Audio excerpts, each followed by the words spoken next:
오늘은 여러분들을 뵈니까 종전에 앉던 자리에서 약간 변화하신 분들이 좀 계신 것 같아요. 내가 왔는데 아나 모르나 압니다. 왜냐하면 우리 박준 집사님 저기 계시다가 조로 가셨네. 강윤찬 집사님 저쪽 계시다가 요로 가셨네. 다 압니다. 우택주 교수님 저쪽 앉아있다 조로 가셨네. 예종천 집사님 저쪽이 어디지? 한번 손 들어봐요. 예종천 집사님. 저쪽 저기 있다고 해서 모를 것 같지만 아닙니다. 다 알아요. 참 감사하고 반갑습니다.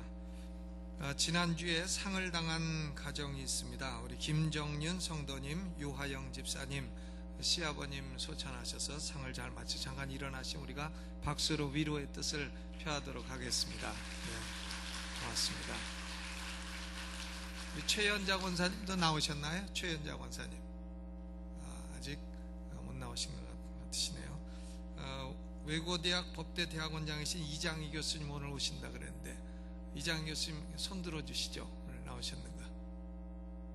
어디 계신가요? 저기 계시네요. 네, 반갑습니다.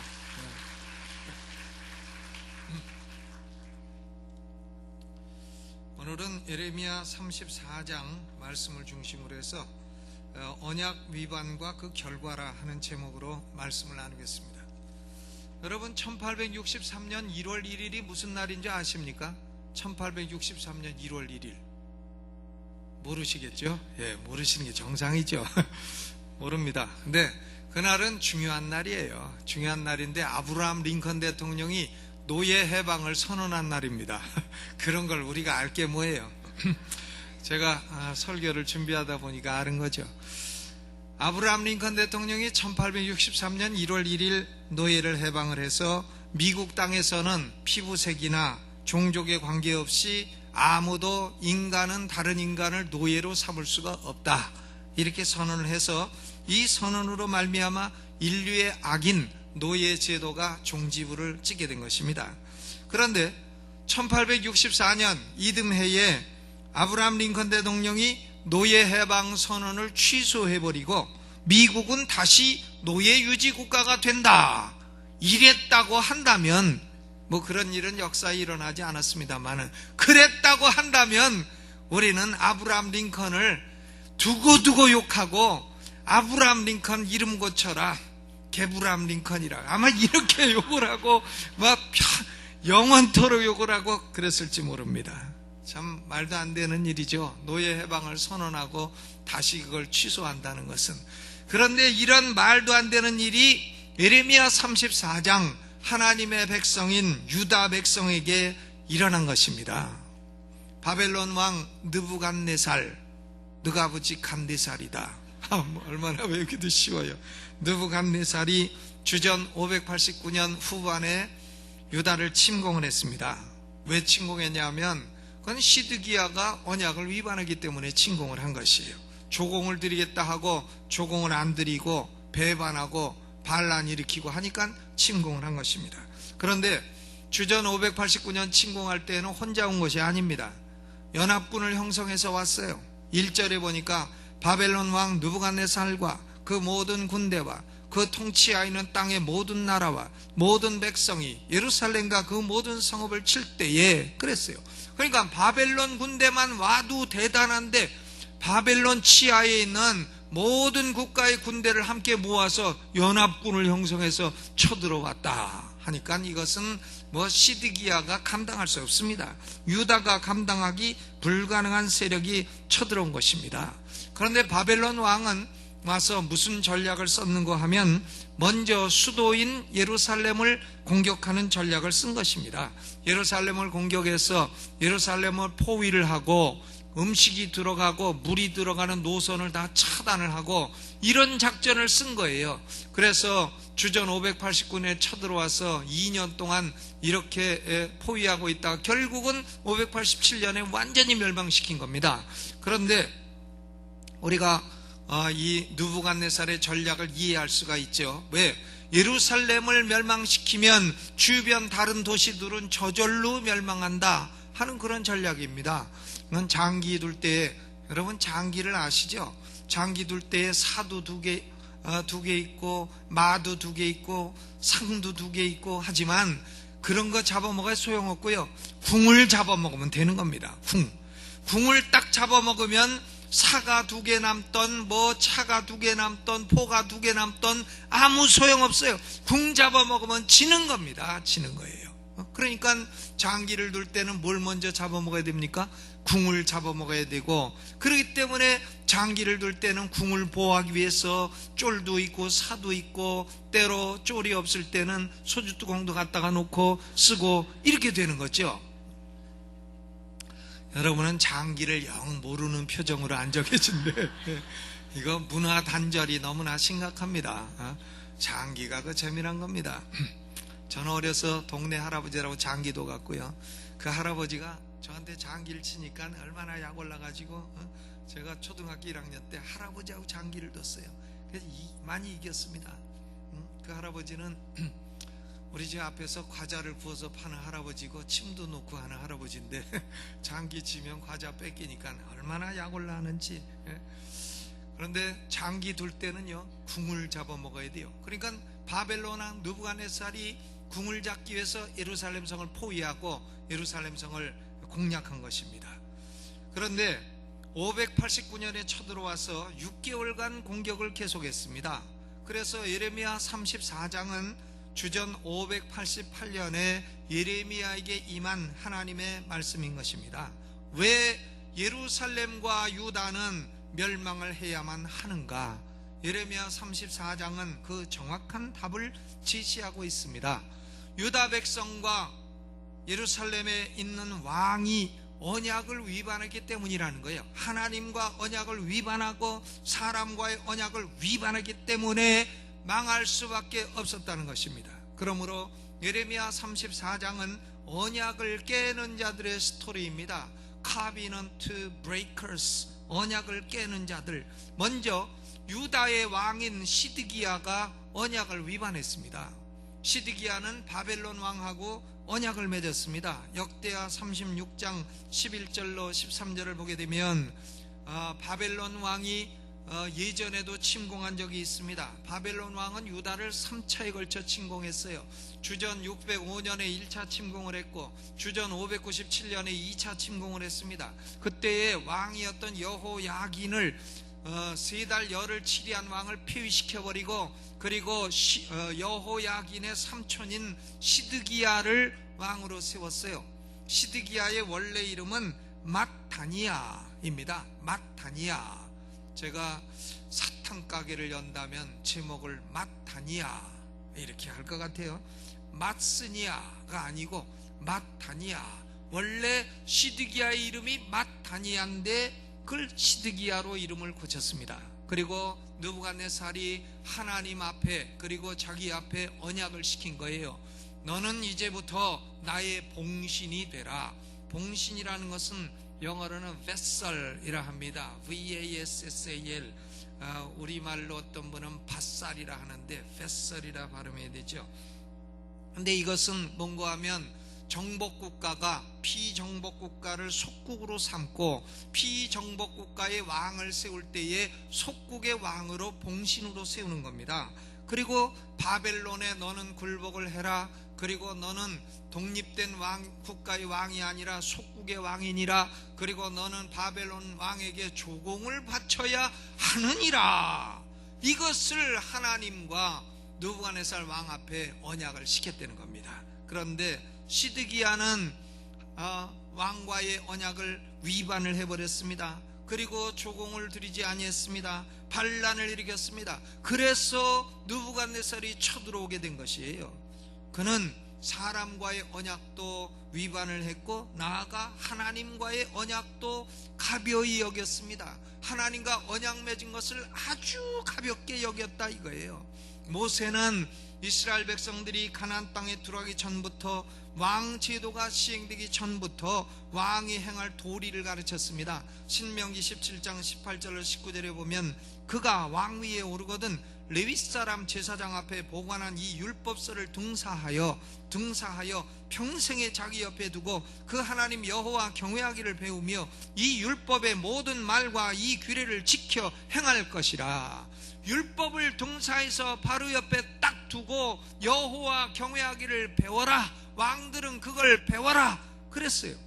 그런데 시드기야의 행실은 여호와 앞에 악을 행하였습니다. 열왕기하 24장 19절에 보니까 시드기야가 여호야김의 모든 행위를 본받아 여호와 보시기에 악을 행한지라. 시드기야 원래 이름은 mat단이야의 이 인간의 인생은 한 귀절이 뭐냐면 여호와 앞에 악한 자더라, 이걸로 요약이 된다 이거예요. 여러분이 죽어서 장례를 치를 때에 여러분 인생을 요약하는데 여호와 앞에 악한 자더라, 이거로 딱 요약이 된다면 그의 인생은 얼마나 가련하고 비참하고 불쌍하고 그런 인생이 되겠습니까? 여호와 앞에 그는 선한 자더라, 이런 평을 받게 되시기를 주님의 이름으로 축원합니다. 시드기야는 왕과의 언약도 어기고 하나님과의 언약도 가벼이 여기고 결국은 주전 587년에 예루살렘 성내에 먹을 게 없고 기근이 심하니까 왕이 군사들을 동원해서 예루살렘 성벽에 구멍을 뚫었습니다. 이런 구멍을 가리켜 개구멍이라 그래요. 왕이 개구멍을 뚫고 군사와 함께 한밤중에 그 구멍으로 도망을 쳤다는 거예요. 백성들이야 굶어 죽거나 말거나 나는 개구멍으로 도망친다. 왕이 이렇게 됐다 이거예요, 시드기야가.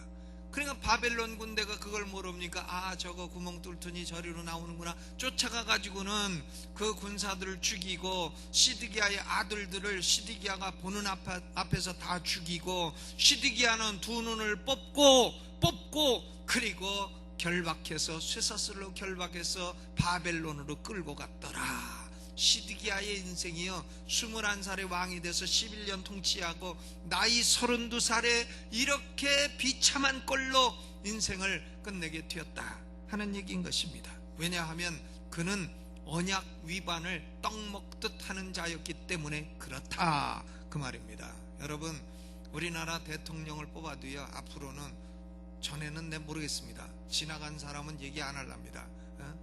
뭐 언약하고 안 지킨 사람 많습니다만은 누구라고 얘기를 안 하겠어요. 그런데 앞으로는 우리는 능력이 부족해도 약속을 지키는 사람을 뽑아야 됩니다. 말한 약속에 신실한 사람을 뽑아야 돼요.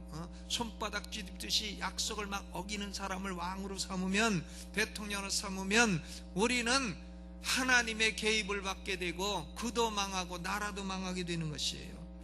그런데 유다 백성들은 왕도 언약을 위반했을 뿐만 아니라 지도자가 언약을 위반하여 백성들 전체가 다 따라합니다. 따라해요. 오늘 본문의 8절로 11절이 따라한 것입니다.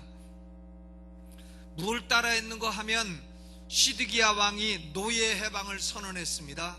자기가 무슨 아브라함 링컨이라고 노예 해방을 선언해요. 그러니까 백성들이, 방백들이 다 왕을 따라서 노예를 해방시켜 버렸습니다. 그런데 그들이 뜻이 변했습니다. 그래가지고는 자유케 했던 노비를 다시 끌어다가 복종시켜서 노비를 삼았다 그겁니다. 해방시키더니 조금 있다가 뜻이 변하여 다시 노예로 삼았다. 그게 예레미야 34장의 스토리예요. 레위기 25장과 신명기 15장과 출애굽기 21장을 보면 하나님은 안식년 제도를 명령하셨어요. 7년째 되는 해를 안식년으로 해서 3가지를 하라는 겁니다. 첫째는 뭔가 하면 땅을 쉬게 하라는 거예요. 땅에다가 파종도 하지 말고 경작도 하지 말고 추수도 하지 말라는 거예요. 그러면 그 땅에 자연적으로 생기는 농산물은 어떡하냐? 그건 짐승 먹고 살게 내버려 두라는 거예요. 그거는 나그네 노예 종들이 먹고 살도록 주인이 추수해서 주인이 자기 것으로 삼지 말라는 겁니다. 이것이 안식년 땅 휴식제도인 것입니다. 우리나라도 토지 안식년 제도를 해야 돼요.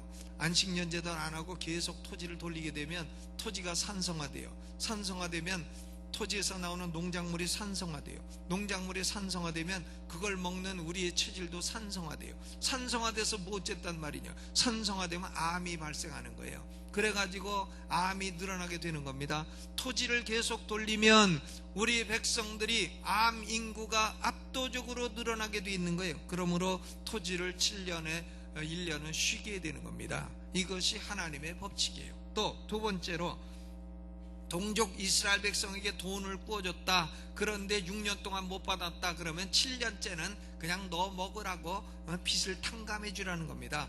6년 못 받은 빚을 7년째 또 받으려 하지 말고, 6년 동안 안 갚았으면 7년째는 빚 얘기하지 말고 탕감해 주라는 것입니다. 여러분, 20년 전에 10만원 떼어맥힌 거 지금까지도 얘기하고 그러지 마세요. 그냥 잊어버리시라니까요. 20년 안 갚은 거 앞으로 갚겠습니까?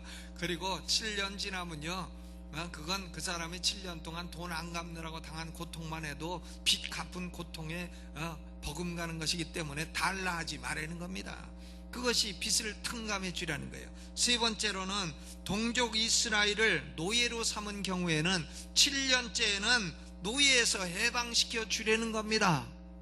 이방인들이야 뭐 영구히 노예로 삼아도 히브리 민족 같은 동족을 노예로 삼은 경우에는 7년째는 해방시켜 주려는 거예요.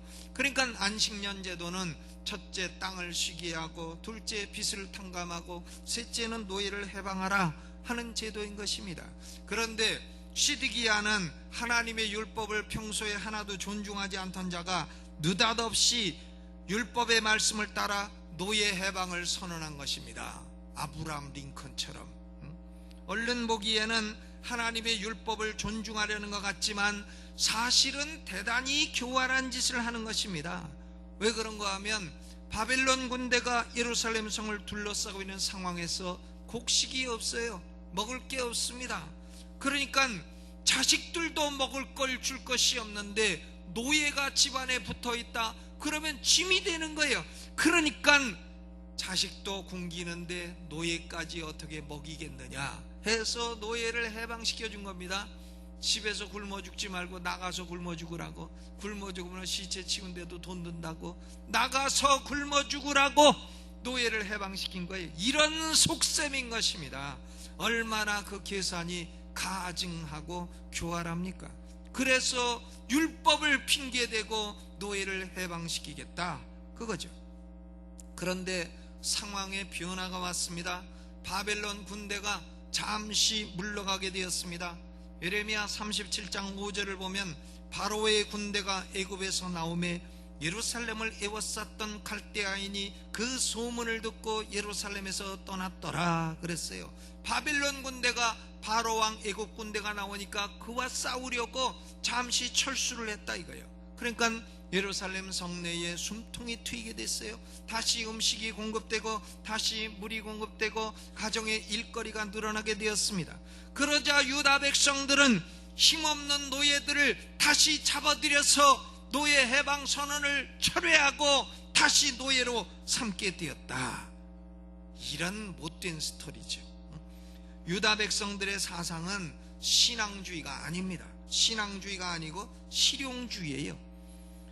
신앙 때문에 노예를 해방시킨 것이 아니라 실용적인 필요 때문에 해방시켰다 그 말이죠. 실용주의 때문에 다시 그 언약을 취소했다 이런 얘기예요. 실용주의나 공리주의는 좋은 사상 같지만 이 같은 교활성을 가지고 있는 것이다 하는 겁니다. 여러분, 저는요, 우리 대한민국 대통령이 실용주의를 표방하지 않았으면 좋겠습니다. 대한민국 대통령은 자유민주주의를 표방해야지 무슨 실용주의를 표방합니까? 저는 뭐 이명박 대통령 좋아요. 그러나 그런 사상은 우리 국민에게 교육이 되지 않는다고 믿는 사람이에요. 실용주의는 대단한 교활성을 가지고 있기 때문에 그렇다 이거예요. 기회주의와 교활주의를 국민에게 가르치는 이것은 바른 사상이 아니다 이거예요. 대한민국 대통령은 자유민주주의 국가에서 대한민국은 민주공화국이다, 자유민주주의를 딱 지키는 그것을 하고 그것을 지켜나가고 이렇게 되기를 저는 바라는데 여러분은 어떤지 모르겠어요. 저는 그렇게 바랍니다. 우리 예수 믿는 사람들도요, 이익 때문에 신앙을 버리고 그런 짓 하지 말아야 돼요. 손해가 와도 신앙 때문에 난 이거 안 하겠다, 이렇게 돼야죠. 신앙 때문에요. 주일날 가게 문 열면 돈 버십니까? 그래도 나는 주일 성수 때문에 가게 문 딱 닫고 내가 교회 나가겠다, 그래야죠. 주일날 수입 손해보세요. 그러면 하나님이 6일 동안에 나머지를 축복해 주시는 거예요. 주일날까지 돈 벌겠다 하면 돈도 못 벌고 몸도 피곤하고 나중에 주일 빼먹은 거 하나님이 다 찾아가십니다. 주일 빼잡수세요. 빼잡수시라니까요. 그런데 그걸 기억하세요. 그건 뭐냐면 하나님이 뺏기고 가만히 계신 분 아니라는 걸요. 주일은 하나님이 반드시 찾아가신다는 걸, 병원에서 찾아가시거나 아니면 엉뚱한 데서 찾아가시거나 반드시 찾아간다는 걸 기억하시고, 우리 성도들은 내게 물질의 손해가 와도 나는 주일 성수 목숨 걸고 하겠다, 이런 신앙 갖고 사시기를 주의 이름으로 축원합니다. 내가 왜 이것은 이익이 돼도 안 하는가? 내 믿음 때문에 안 하겠다, 이래야지. 이것은 믿음이 있어도 나한테 이익이 되니까 하겠다, 이런 실용주의 노선을 취하면 안 된다는 것입니다. 여러분, 언약을 위반한 결과가 어떻습니까? 17절이 그 결과예요. 17절 같이 읽어봅니다. 시작. 그러므로 나 여호와가 이같이 말하노라.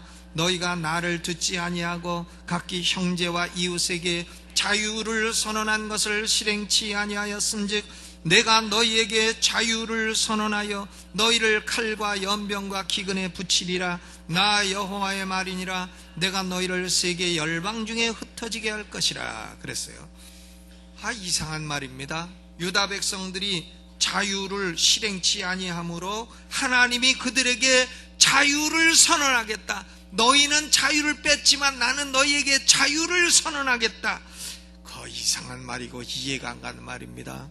그런데 이런 말씀을 가리켜서 아이러니라 합니다. 우리나라는 아이러니라 이렇게 줄여서 발음을 합니다. 아이러니, 이건 뭔가 하면 빈정된다, 비꼬아서 말한다, 반어적으로 말한다 하는 뜻이에요. 그러니까 내가 너희에게 자유를 주겠다. 무슨 자유냐? 칼에 맞아 죽을 자유, 연병에 걸려 죽을 자유, 그리고 기근에 굶어 죽을 자유, 이방인에게 노예로 끌려갈 자유를 주겠다. 너희는 그런 자유를 받아라. 이런 선언인 것입니다. 여러분, 하나님과의 언약을 어기면요, 하나님이 우리를 빈정대십니다. 하나님의 빈정대심을 당하는 사람은 그 비참한 사람인 것이에요. 원래 언약이란 카비넌트란 생명을 걸고 맺는 겁니다. 그래서 카비넌트라는 히브리 말 메리트는 반드시 동사를 쓸 때는 언약을 자른다고 써요. 카라트란 동사를 쓴단 말이에요. 그러니까 메이크 카비넌트가 아니라 컷더 카비넌트 이렇게 쓴다 이거예요. 창세기 15장에 하나님이 아브람과 언약을 맺으실 때 짐승을 쪼개놓으시고 언약 맺는 당사자는 쪼개놓은 짐승 사이로 지나갔다 그랬어요. 여기 18절에도 그런 말씀이 있죠. 18절, 19절, 20절을 같이 읽어봅니다. 시작. 송아지를 둘로 쪼개고 그 두 사이로 지나서 내 앞에 언약을 세우고 그 말을 실행치 아니하여 내 언약을 범한 너희를 곧 쪼갠 송아지 사이로 지난 유다 방백들과 예루살렘 방백들과 환관들과 제사장들과 이 땅 모든 백성을 내가 너희 원수의 손과 너희 생명을 찾는 자의 손에 붙이리니 너희 시체가 공중의 새들과 땅 짐승의 식물이 될 것이라. 언약을 세울 때 송아지를 둘로 쪼개고 그 두 사이로 지나가요. 그런데 언약을 어기면 어떻게 되냐면 쪼개진 송아지 신세가 된다는 거예요. 그래가지고 너희를 공중의 새와 땅 짐승의 밥이 되게 하고 죽어도 매장도 안 되고 화장도 안 되고 굴러다니다가 짐승 밥이 되고 쪼개진 짐승 같은 신세가 되게 하겠다 하는 얘기입니다. 그래서 시드기야도 언약을 위반하고 백성도 언약을 위반하니까 하나님이 잠시 물러갔던 바벨론 군대를 다시 불러오는 거예요. 다시 불러와서 예루살렘 성을 불태우고 완전히 거민이 없는 성읍이 되도록 하셨다는 것입니다. 21절 22절 읽어보시죠. 시작. 또 내가 유다 왕 시드기야와 그 방백들을 그 원수의 손과 그 생명을 찾는 자의 손과 너희에게서 떠나간 바벨론 왕의 군대의 손에 붙이리라. 나 여호와가 말하노라. 보라, 내가 그들에게 명하여 이 성에 다시 오게 하리니 그들이 이 성을 쳐서 취하여 불사를 것이라. 내가 유다 성읍들로 황무하여 거민이 없게 하리라 그랬어요. 물러간 바벨론 군대를 다시 불러가지고 와서 너희를 치게 할 거다. 예레미야 37장에 보면 그 군대가 다 상위군인인데도 상위군인이라도 너희를 다 치게 할 거다 이렇게 돼 있어요. 그러니까 결국은 언약을 어김으로 말미암아 유다 백성은 망했다는 거예요. 왜 망했냐? 약속 안 지켜서 망했다 그런 얘기입니다. 그런데 왕도 안 지키고 백성도 안 지키지만요, 언약을 지키는 분 한 분이 계십니다. 그분은 누군가 하면 하나님이세요. 하나님은 언약을 지키시는 하나님이십니다. 유다 백성들은 모두 언약을 파하였습니다. 시내 산에서 하나님과 맺은 언약을 파하였습니다. 옛 언약을 위반하였습니다. 우상을 숭배했고 안식년도 안 지켰고 형제 사랑도 안 했습니다. 첫 돌비도 어겼고 둘째 도비도 어겼습니다. 그러므로 언약 위반의 대가로 70년을 바벨론 포로 생활을 하게 된 것입니다. 여러분, 왜 유다 백성들이 70년이란 세월이 나오게 됐는가 하면요, 안식년을 490년 동안 한 번도 안 지켜서 그래요. 그러니까 490년 나누기 7 하니까 77이 49, 70년이 나오게 되는 거예요. 그러니까 안식년을 지켜라는데 한 번도 안 지켰어요. 그러니까 하나님이 70년 안식년을 찾으시는 거예요. 여러분, 우리가 안 지키면 하나님이 찾으시는 겁니다. 역대하 36장 21절에 분명히 기록되어 있어요. 이에 토지가 황무하여 안식년을 누림같이 안식하여, 가나안 땅 토지가 안식을 합니다. 70년을 지내었으니 여호와께서 에레미야의 입으로 하신 말씀이 응하였더라. 하나님이요, 가만히 생각하다 심심하니까 한 70년 혼내줄까 이런 게 아닙니다. 70년 안식년 안 지키니까 토지에게 70년 안식년을 주신 거예요. 그리고 너희는 거기 살면 안 되니까, 안식년 주려면 안 되니까 바벨론에 가서 포로 생활 하라고 70년 포로 생활을 명하신 것입니다. 여러분, 우리가 11조를 떼어잡수세요. 어떤 분이 그래요. 목사님인데 우리 교인들은 11조 다 냅니다. 그래서 저는 부러워갖고, 아니 목회를 얼마나 잘하면 그래 전 교인이 11조를 다 내느냐 그랬더니, 어떤 분은 교회에다 내는 분도 있고, 어떤 분은 병원에다 내는 분도 있고, 어떤 분은 도둑놈한테 내는 분도 계시다네. 어차피 내기는 다 내는데 내는 대상이 좀 다르다네. 어차피 다 낸대요. 여러분, 11조는 교회 하나님께 드려야지 어찌하여 사기꾼 도둑놈 병원에다가 갖다 주시느냐 이거예요. 우리가 안 하면, 하나님 말씀대로 안 하면 하나님 그냥 당하기만 하는 분은 아니시라는 걸 알아야 돼요. 언약을 지키면 하나님은 무제한으로 복을 주시지만, 언약을 어기면 반드시 그 대가도 찾으신다는 걸 우리는 성경 통해 알아야 됩니다. 주일날 다 빼잡수셨다, 다 찾으시죠. 11조 다 빼잡수셨다, 다 찾으십니다. 안식년 다 빼먹었다, 다 찾으시고 포로생활 가게 하시는 것입니다. 그런데 백성들이 옛 언약을 파하였기 때문에, 옛 언약은 이제 도도 쓸 데가 없어요. 파해버렸기 때문에, 그러므로 하나님이 새 언약을 주시게 된 겁니다. 에레미야서는 내용이 뭐냐 하면, 옛 언약을 파한 백성들에게 하나님이 새 언약을 주신 책인 것입니다. 에레미야 31장 31절에 나 여호와가 말하노라. 보라, 날이 이르리니 내가 이스라엘 집과 유다 집에 새 언약을 세우리라. New Covenant, 새 언약을 세우리라. 예레미야 32장 40절로 41절에 내가 그들에게 복을 주기 위하여 그들을 떠나지 아니하리라 하는 영영한 언약을 그들에게 세울 것이라. Everlasting Covenant, 영영한 언약, 새 언약. 이것이 예레미야서의 핵심 내용이에요. 예레미야서는 다윗에게서 날 의로운 가지를 통하여 옛 언약을 어긴 백성들 가운데 남은 자들에게, 다는 아니에요, The remnant, 남은 자들에게 죄사함과 축복 축복과 구원과 회복을 주시겠다는 새 언약, 영영한 언약의 선포인 것입니다. 다윗에게 난 의로운 가지는 다른 분이 아니고 예수 그리스도예요. 그러므로 예수 그리스도로 말미암아 하나님의 택한 백성들에게 구원과 죄사함과 영생을 주시겠다고 하는 새 언약의 선포와 1.1획도 다르지 않습니다. 신약의 메시지와 구약의 메시지는 완전 동일한 것이에요. 어떤 분은 그래요. 구약은 율법이고 신약은 은혜다. 예, 그렇지 않습니다. 구약도 은혜고 신약도 은혜고, 하나님은 한 분이시고 구약도 주신 하나님이고 신약도 주신 하나님이고, 구약과 신약의 메시지는 완전 동일해요. 인간은 하나님과의 언약을 어겨 죄인이 되었고, 다윗에게 난 의로운 가지인 예수 그리스도를 믿음으로 죄사함을 얻고 영생을 얻고 의롭다함을 받게 된다. 그것입니다. 인간이 의롭게 살기를 원하면 예수 믿는 길, 그 길밖에 없어요. 다른 길로는 인간이 의롭게 살 수 있는 길이 없습니다. 뭐 수양을 한다고 의롭게 됩니까? 그렇지 않습니다. 수양한 사람들 보면 나중에 밥 한 그릇 갖고 더 싸워요. 입산수도 20년 한 사람들 더 싸웁니다. 더 난리예요. 예레미야 23장 5절로 6절에 나 여호와가 말하노라, 보라 때가 이르리니 내가 다윗에게 한 의로운 가지를 일으킬 것이라. 그가 왕이 되어 지혜롭게 행사하며 세상에서 공평과 정의를 행할 것이며, 그의 날에 유다는 구원을 얻겠고 이스라엘은 평안히 거할 것이며, 그 이름은 여호와 우리의 의라 일컬음을 받으리라. 여호와 찌드케누, 하나님은 우리의 의시라.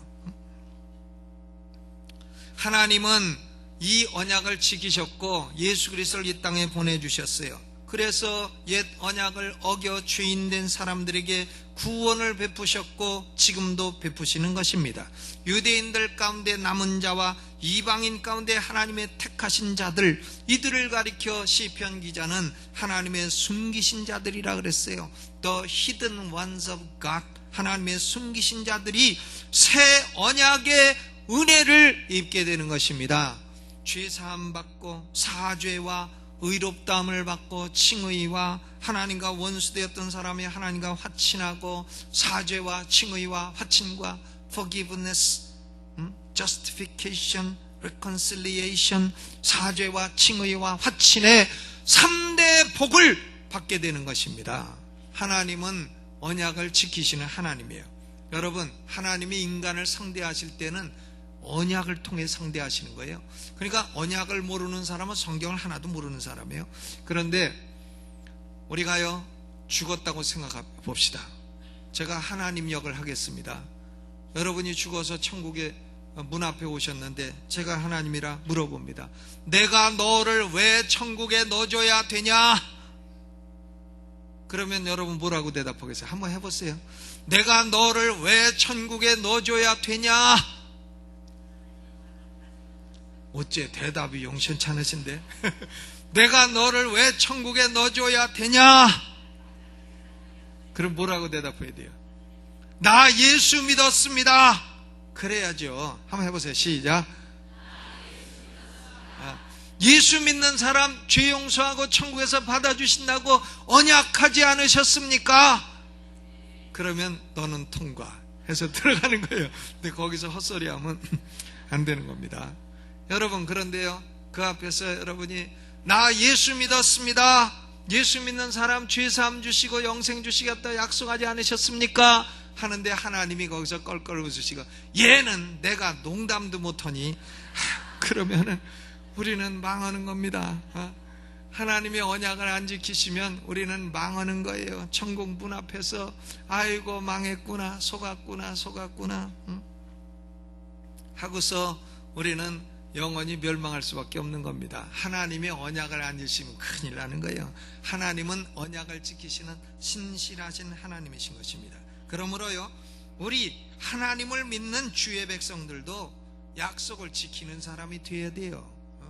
우리 대한민국이요, 지도자도 약속을 지키고 백성도 약속을 지켜야 이게 잘 되는 나라가 되는 거죠. 약속해놓고 일방적으로 팍 깨고 김정일이처럼 언약한 거 다 깬다. 깽판이지. 깽판 놓는 거죠. 국제사회에 이런 깽판이 통해서는 안 되는 것입니다. 깽판 놓는 자에게는 힘이 대답이에요. 대한민국 힘을 길러야 됩니다. 우리가요, 예수 믿으면서도 삶이 공고하고 피곤할 때, 사업 안 되고 망하고 배고프고 할 때, 하나님 이 문제만 해결해 주시면 내가 교회 주일날마다 나갈 것이고 11조 생활도 할 것이고 기도해도 나가겠습니다 해가지고 하나님이 그 문제 싹 해결해 주면 지가 언제 그랬거든요. 이러면서 탁 오리발 내미는 사람이 있어요. 그런 사람은 신실하지 못한 사람입니다. 하나님께 그렇게 언약하고 오리발 작전 나가지 마세요. 하나님께 오리발이 안 통합니다. 대한민국의 11계명 걸리지 말라, 12계명 걸리면 오리발을 내밀어라, 이렇다는데 여러분 그러지 마세요. 화장실 갈 때하고 나올 때가 다르다고 그러지 마세요. 약속을 하면 지켜요. 결혼도 언약입니다. 죽을 때까지 함께 살겠다는 언약이에요. 그런데 어쩔 수 없이 상대방이 싫다고 해서 가는 거야 어쩔 수 없겠지만, 우리 성도들은요 주도적으로 언약을 깨는 일이 있어서는 안 되는 것입니다. 언약을 지켜야 돼요. 그래야 언약의 복을 받지, 자기가 언약을 깨고 복 받을 줄 아세요? 그렇지 않습니다. 언약 깨지 말아야 돼요. 자기가 당하는 건 할 수 없어요. 그러나 주도적으로 깨지는 말아야 된다 이거예요. 언약을 왜 깨냐 이거예요. 못생겨서 깬다. 저는 잘생겼어요. 또 마음에 안 들어서 깬다. 저는 상대방 마음에 듭니까? 잘못해서 깬다. 저는 잘합니까? 밥 못해서 밥맛이 없어 깬다. 저는 밥맛 있게 하냐 이거예요. 다 마찬가지. 우리는 결혼 한번 언약을 맺으면요, 못생기거나 잘생기거나 마음에 들거나 말거나 이쁘거나 안 이쁘거나 병들거나 건강하거나 무조건 언약을 지키시기를 주의 이름으로 축원합니다. 언약 지켜요. 신앙 고백하고 침례받는 것도 언약입니다. 평생 여호와 하나님만을 내 하나님으로 섬기고 살겠다고 언약한 것이에요.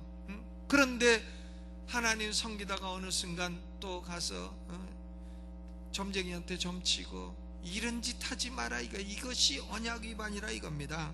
성도들은 일상생활에서 사람에게 약속한 것도 지켜야 됩니다. 돈 언제까지 갚겠다 하면 지켜야 돼요. 정 못 지키면 가서 용서를 빌어서 연장을 해야 되죠. 약속 안 지키고 하면 하나님이 그 사람 인생에 개입하게 되는 겁니다. 내가 너를 자유케 하리라, 칼에 맞아 죽을 자유, 연병에 죽을 자유를 주리라, 이런 식으로 개입하게 되는 거다 이거예요.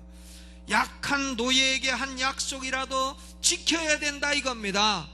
노예, 무시할 수 있는 노예에게 한 약속도 지켜라 이거예요.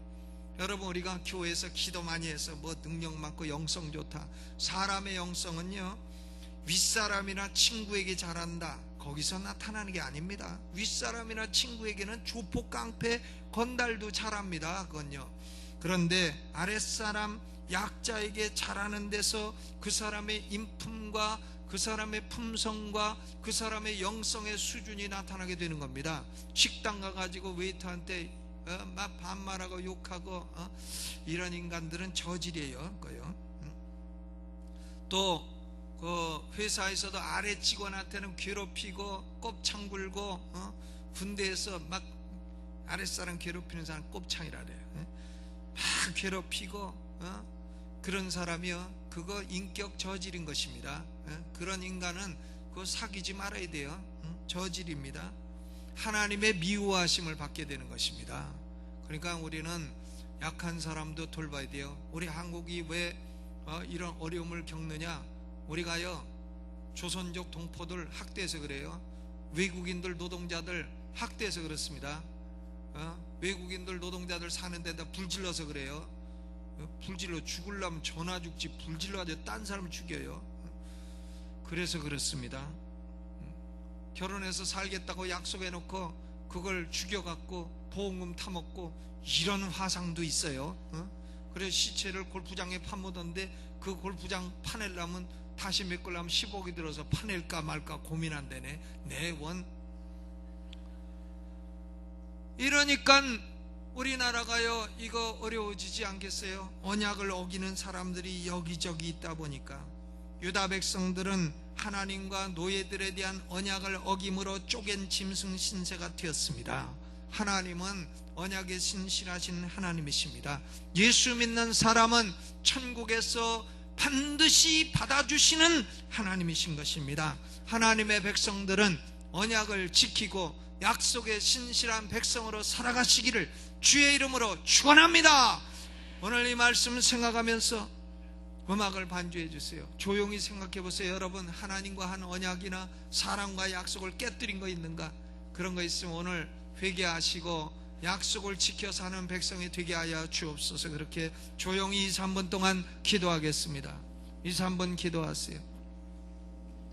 사람에게 약속하고 안 지킨 것, 돈 갚겠다고 하고 떼어먹은 것, 거짓말한 것, 언약을 어긴 것, 하나님께 약속하고 안 지킨 것, 이것은 우리의 삶에 고통과 재앙을 초래하는 원인인 것입니다. 하나님, 약속을 안 지키고 사는 우리의 죄악을 용서해 주시고, 하나님 이제부터 언약에 신실하신 하나님을 닮아 언약을 지키며 사는 주의 백성이 되게 하여 주옵소서. 예수님 이름으로 기도하옵나이다. 아멘.